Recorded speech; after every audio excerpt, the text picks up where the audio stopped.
Hello, everybody. My name is Yasser Said, and I teach IELTS online. Onuaha Kingsley is from Nigeria, and he had been my student in the past.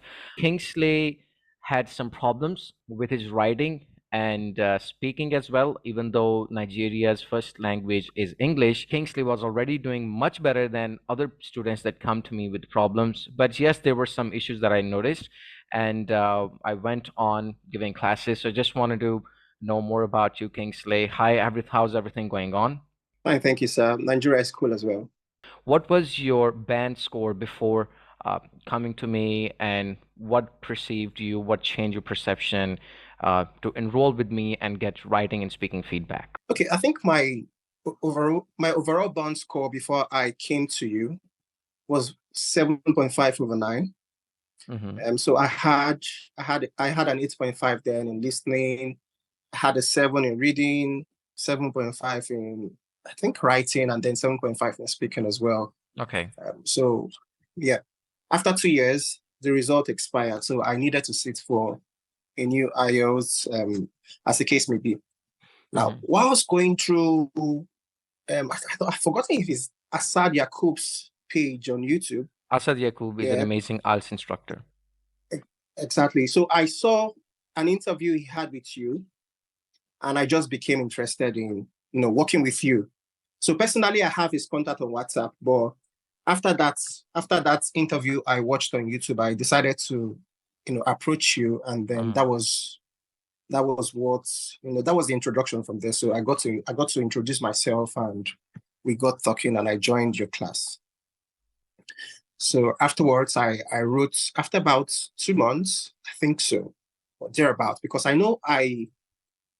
was in and out after the class. I was practicing fine. I think after 2 months or thereabouts, I now sat for tests, and then I had a band score of 8.5 over 9, an Oh overall wow, band score. that's awesome. And you know what? I just want to tell my audience something that I had an 8.5 as well in all modules except speaking 7.5. I had an 8.5 in writing, in reading on myself. Kingsley had a 9 in reading, so he's actually better than his instructor in reading. So I'm really proud of him. So how was that journey Thank you. of doing IELTS with me, attending the classes? And what was your experience of writing classes where I would provide you with a Google Docs link? You would write and answer the questions, and I'll give you my feedback with the track changes and suggestion mode. How was that experience for you? So, to be quite candid, I really thought I was good at writing till I got to meet you. Remember when I met you, I was only critical about reading. I think it was reading basically. Hmm. And then was it speaking? Yeah, because I was sort of struggling because I had no speaking partner. Yeah, so I needed you to just be there for me. But then you came on board and you told me, okay, we can also do writing together. And when you started reviewing my writing, I realized that there were a number of things I had done before that were not right. And every other day, I can just remember that you are very strict on using short paragraphs. And that's what you always sound to me. Your paragraphs have to be short. And then you referred me to docs, IELTS docs, where it was clearly spelled out that your paragraphs should always be short. The shorter, the better. So, I mean, all of these put together just made me get an 8 in my writing. Yes. So it moved me from a 7.5 writer to an 8 writer. Wow. I mean, and for that, we worked for about 1.5 to 2 months on, constantly Exactly. back and forth for our writing and speaking module. And, I always put an emphasis on having shorter paragraphs, shorter sentences, but we can write more paragraphs. Instead of having two long Exactly. paragraphs, it's better to divide those ideas and write them in a way that makes 3 or 4 short paragraphs. Because good Exactly. writing to me is like music to my ears.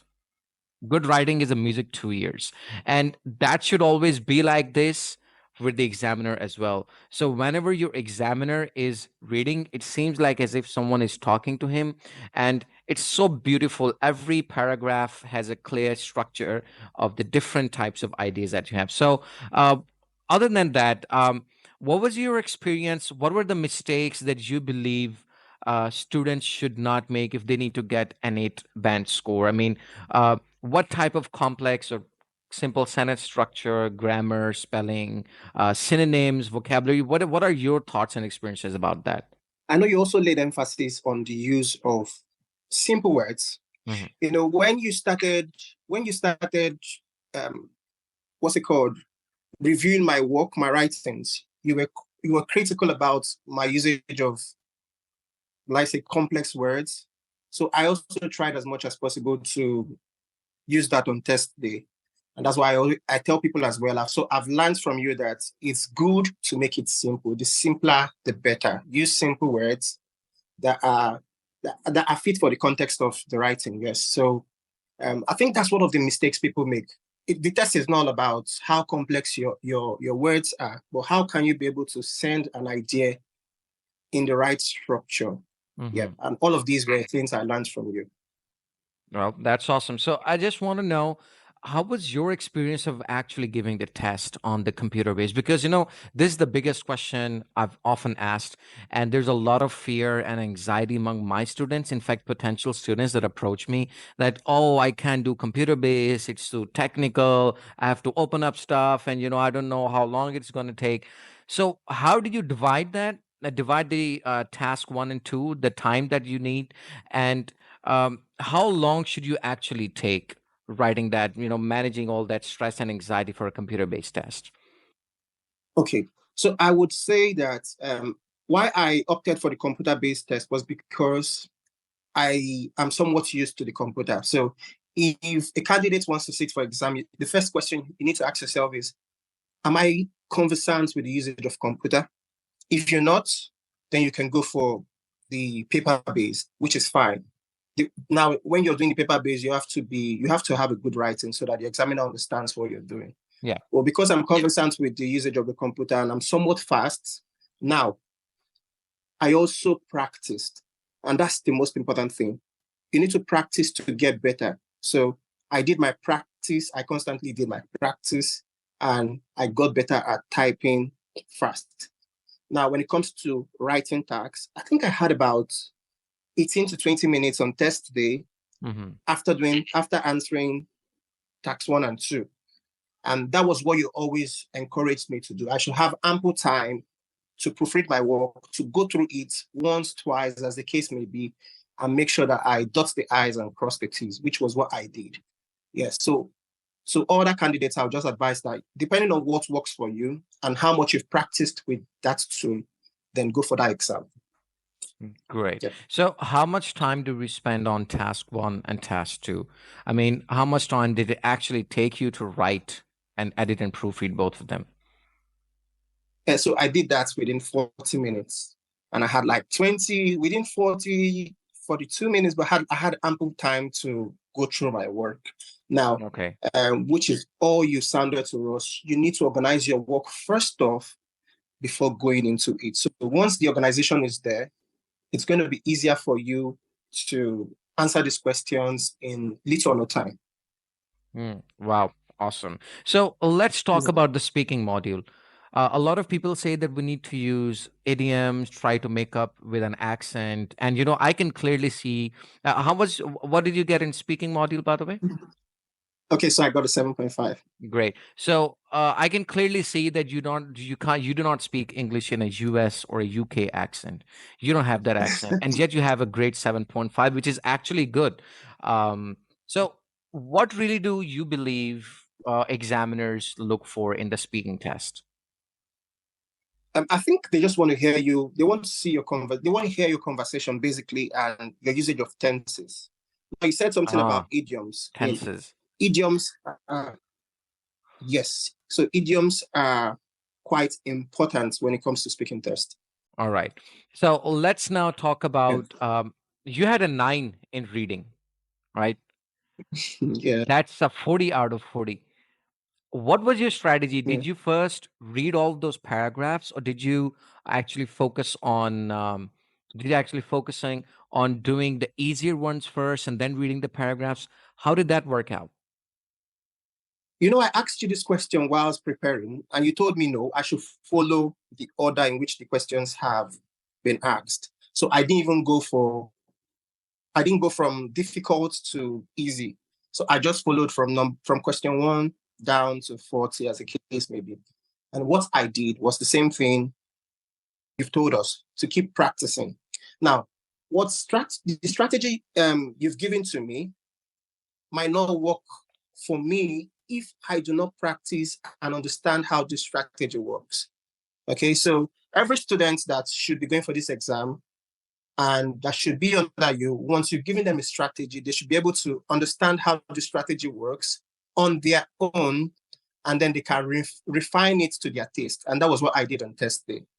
Yeah, so there were questions. When I looked at the questions, just had an idea of what we were talking about, I delved straight into the text, and I got the answer immediately, and I moved forward. So it's just about understanding the strategies, working on it to own the strategy, make it your own, and then success is just And then follow the order. It's like the same follow the order of order. the Yes, questions of the exactly, paragraph. Specifically, there's true, exactly. false, summary completion, and sentence completion. So let's talk Yeah. about the listening. How much did you have in listening, by the way? I got an 8.5. Oh wow. Okay. So what do you believe was a strategy in listening? Because a big problem that most of my students face, and they tell me, is that, Sir Yasser, uh, while we're just focusing on doing the answers, the recording just goes through like this, and we are unable to focus like what was being asked. I mean, we don't even know where the speaker is right now and where we are going to go. So there is a mismatch. How do we do that? What was your strategy for that? Okay, so you just need to stay engaged with the text.